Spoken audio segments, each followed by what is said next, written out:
आणि आता वळूयात अन्य काही महत्त्वाच्या बातम्यांकडे। युद्धामुळे कोणताही प्रश्न सुटत नाही, युद्धानंतर सुद्धा संवादाच्या माध्यमातूनच प्रश्न सोडवावे लागतात, अशा शब्दांमध्ये परराष्ट्र मंत्री सुषमा स्वराज यांनी डोकलाम प्रश्नावर राज्यसभेत सरकारची भूमिका स्पष्ट केली। याशिवाय चीनच्या राजदूतांना भेटल्याबद्दल त्यांनी राहुल गांधी यांच्यावरही हल्लाबोल केला। दहशतवाद आणि चर्चा एकाच वेळी होऊ शकत नाही असंही त्यांनी आवर्जून सांगितलं आणि पाकिस्तानसोबतच्या संबंधांदेखील बद्दल सुद्धा त्यांनी भाष्य केलं। पाकव्याप्त काश्मीर भारताचा अविभाज्य घटक आहे, संपूर्ण काश्मीर भारताचा आहे असं सांगायलाही त्या विसरल्या नाहीत।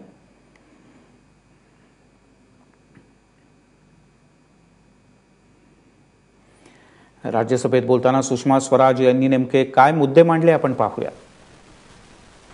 किसी भी समस्या का समाधान युद्ध से नहीं निकलता, युद्ध के बाद भी संवाद करना पड़ता है तब निकलता है।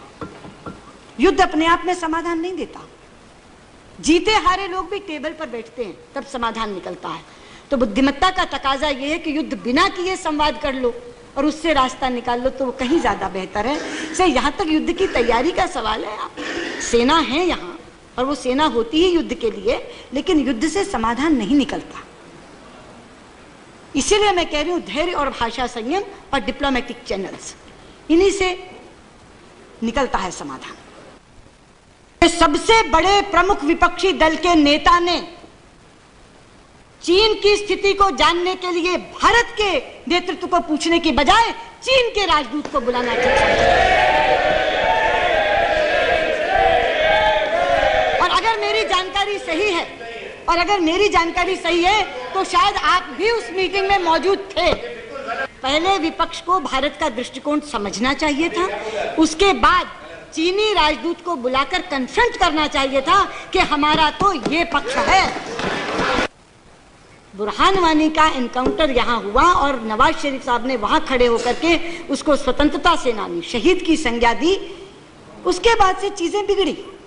तो आप ये कहते रोड मैप, क्या हमने तो रोड मैप बना दिया था, शांति का, दोस्ती का, पाकिस्तान की स्थिरता का, समझौते का, ये हमारा रोड मैप था। लेकिन रोड मैप एक तरफा नहीं चल सकता ना।